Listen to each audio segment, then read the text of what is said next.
कज़ा खे कहिड़ी कुदरत। बिस्मिल्लाहिर्रहमानिर्रहीम।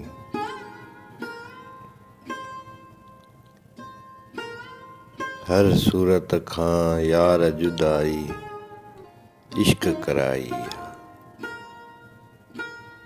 इश्क कराई आ, बिरह कराई आ।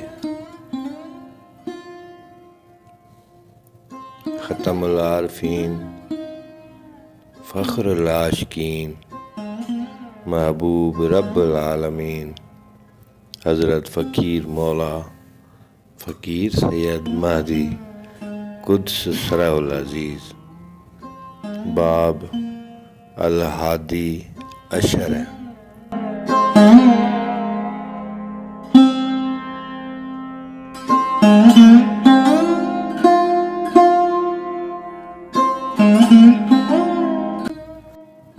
ही मवाद किताब क़ुलूबुल आशिक़ीन हयातुल आरिफ़ीन मां वरितो वियो आहे, जंहिंजा लेखक हज़रत फ़कीर मौला शेर अली सरमस्त जहानिया जन आहिनि।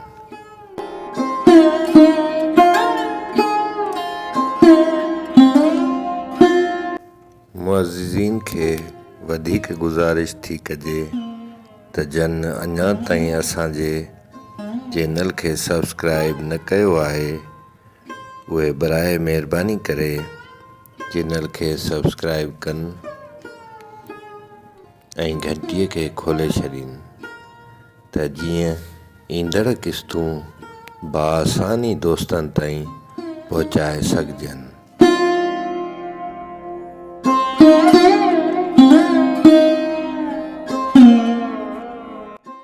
हज़रत फ़कीर मौला जन जो ज़ाहिरी मुर्शिद पाक पंहिंजो वालिद साहब हज़रत मखदूम सैयद इमाम बख्श जहानिया साहब जन हुआ। पाण उन्हनि खां ज़ाहिरी फैज़ हासिल कयऊं। हिकु ॾींहुं पाण पंहिंजे वालिद साहब सां गॾु ॻोठ तकिया नागोशा ते मौजूदु हुआ। संदन वालिद साहब ॻोठ नागेशा तकिया तां तयार थी उठनि घोड़नि ते संज रखायऊं। सवारी करण वक़्तु हज़रत फ़कीर मौला जन रकीब में पेर विझी लांग वरण वक़्तु संदन शलवार खे हने जो कोको लॻण जे करे संदन शलवार खे कुझु फाटण जो निशान थी पियो।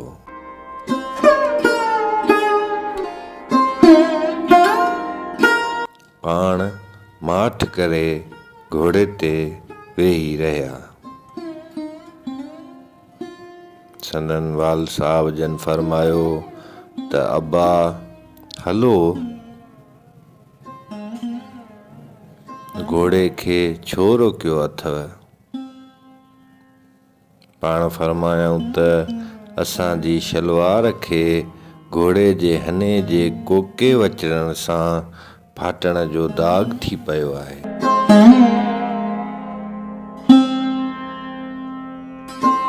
पाण चयऊं त उहो बि शहर हलिजे त शलवार खे चती हणाइजे। हज़रत फ़कीर मौला जन चयो त चती लॻल शलवार असां कोन पाईंदासीं। पाण चयऊं त भला हिते शहर त कोन आहे जो तव्हां लाइ नओं कपिड़ो वठी सिबराइजे। हाणे अॻिते हलो ऐं शहर गंबड़ जो नज़दीक आहे, उतां कपिड़ो वठी सिबराइजे। पाण साहिबज़ादा जवाबु ॾेई बीही रहिया त असां फाटल शलवार सां शहर में न हलंदासीं, ऐं न वरी चती लॻल शलवार पाईंदासीं।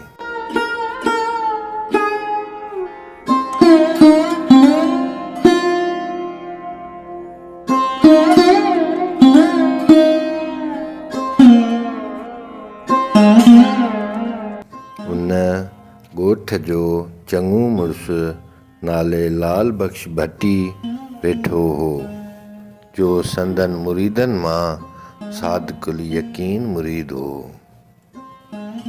तंहिं चयो त साईं, मुंहिंजी घरवारी ॾाढी टोपे जी कारीगर आहे ऐं अव्हांजी शलवार खे चतीअ जे बजाए अहिड़ी तुन हणंदी जो शलवार फाटल नज़र न ईंदी।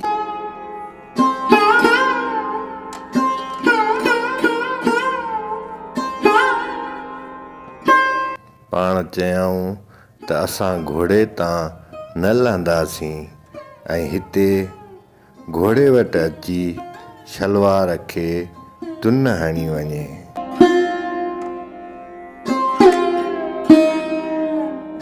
पोइ लाल बख़्श घरां मिसमात हवा खे वठी आयो ऐं उन मिसमात हवा जीअं फ़क़ीर साईं जन घोड़े ते वेठा हुआ तीअं शलवार खे तुन हणी हूअ घर हली वई।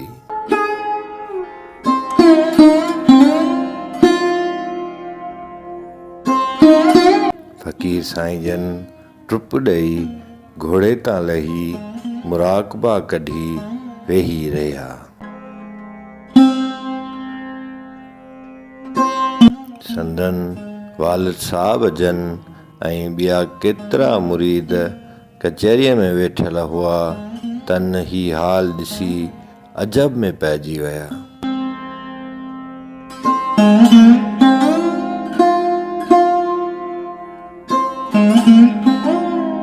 संदन वालिद साहब जन हज़रत फ़क़ीर मौला जन खे फरमायो त हलंदव या हलण जो ख़्याल ई न अथव।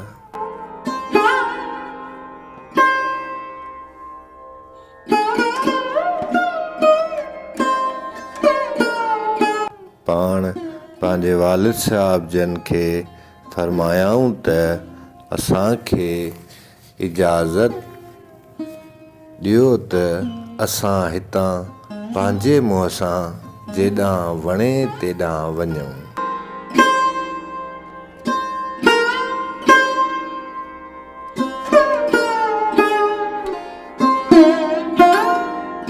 पाण खां संदन वालिद साहब जन पुछियो त छा था ॾिसो? पाण फरमायूं त जेॾे ॾिसूं था त उन्हीअ माईअ जी जंहिं शलवार खे तुन हई आहे उन्हीअ जी सूरत खां सवा ॿी का बि शइ ॾिसण में कान थी अचे। वण जे पन हर दीवार चौतरफ़ ॾिसण सां उन्हीअ माईअ जी सूरत अॻियां बीठी आहे।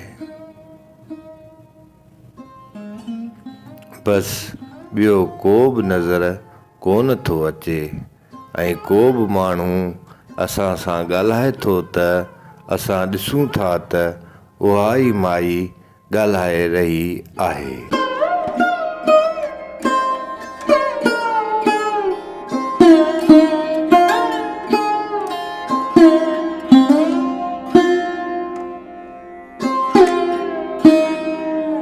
पोइ संदन वालिद साहब जन खे संदन हाल मालूम थी वियो।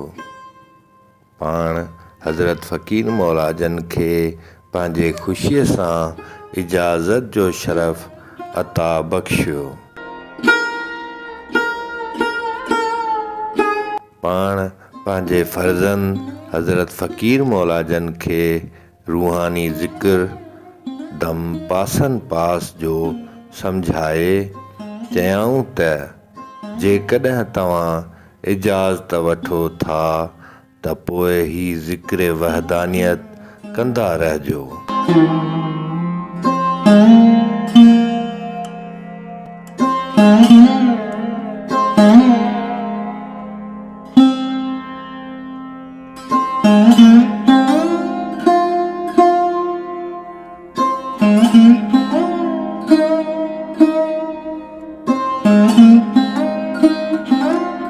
पोइ पाण पंहिंजे वालिद साहिब जन खां ज़िक्रे रूहानी दम पासन पास हासिले विलायत करे पंहिंजे मुंहं सां हलिया विया।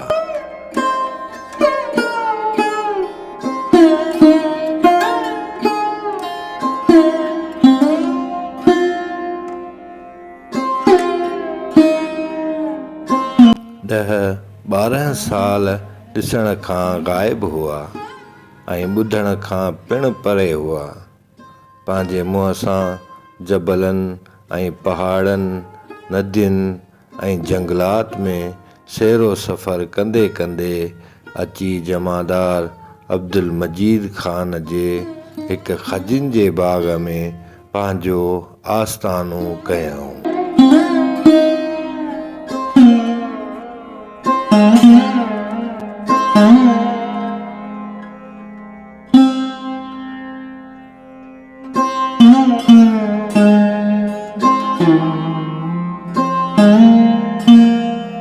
ही आस्थानू लॻ मीरवा तालको कोट ॾे ज़िलो खैरपुर मीरस नज़दीक रस्ते टंडे मस्तीअ खां कोट ॾेजीअ खां वेंदो आहे।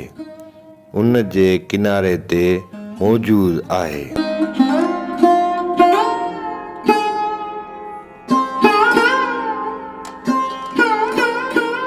केतिरा ॾींहं उते पंहिंजे आस्थाना ते हुआ। कंहिंखे बि इहा ख़बर कान हुई त हिते हज़रत फ़क़ीर मौला जन जो आशियानो आस्थानो आहे।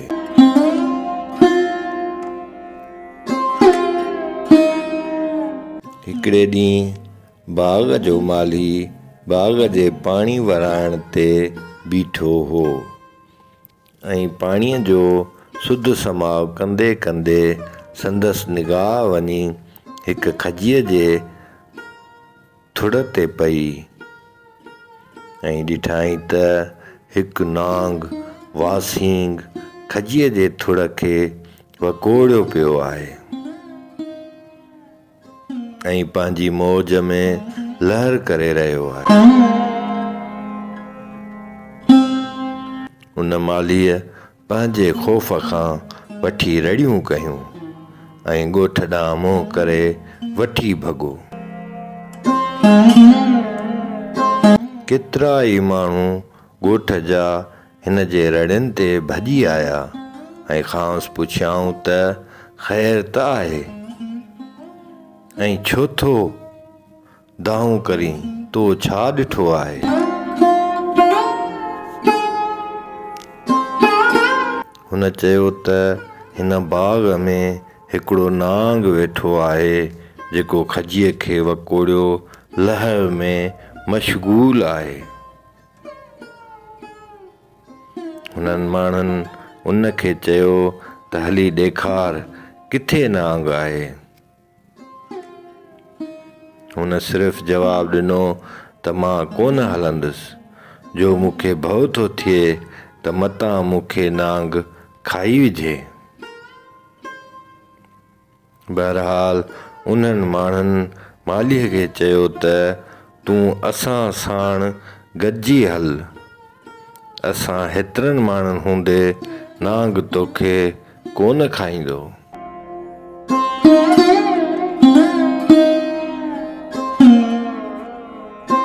हिन चयो त उहा मूंखे ख़बर आहे, जेको मूं नांग ॾिठो आहे ऐं मूंखे भउ थो थिए।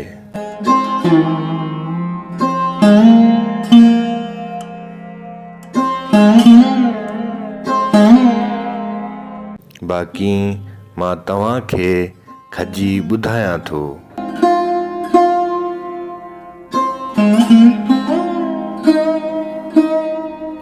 पोइ उन मालीअ परे खां हथु खणी इशारो करे चयो त उहा खजी नांग वारी इहा अथव। पोइ उहे माण्हू उन खजीअ वटि पहुता ऐं ॾिठाऊं त नांग त आहे ई कोन। उन खजीअ जे थुड़ ते हज़रत फ़क़ीर मौला जन वेठा आहिनि ऐं शाह जूं वायूं ऐं बेत पढ़ी रहिया आहिनि। नज़दीक पहुचण ते ॾिठाऊं त खजीअ जो थुड़ जंहिं ते हज़रत फ़क़ीर मौला जन वेठा हुआ ख़ाली ॾिसण में आयो।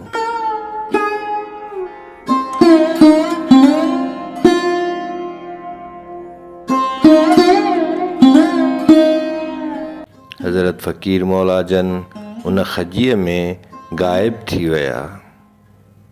उन्हनि माण्हुनि जो चवणु आहे त असां परे खां ॾिठो त खजीअ जे थुड़ ते हज़रत फ़क़ीर मौला जन वेठा हुआ ऐं बुलंद आवाज़ सां शाह जूं आयूं ऐं बेत पढ़ी रहिया हुआ ऐं पढ़ंदे पढ़ंदे ऐं असांजे नज़दीक वञण ते ग़ाइब थी विया।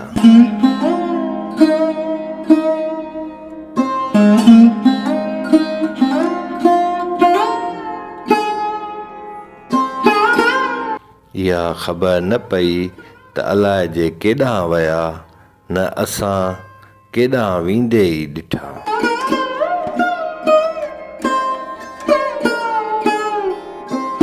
रेह कजल जे रंगीअ राहे घटी घटी त घुमाई आ। हर सूरत खां यार जुदाई इश्क कराई आ। लाल लबां ते लाली लाहत सूरीअ सिर संभाई आ। हर सूरत खां यार जुदाई इश्क कराई आ। प्यास पियारल जे कयो आ पधिरो महदीअ मौज मचाई आ। हर सूरत खां यार जुदाई इश्क कराई आ। हक़ मौजूद या अली मदद।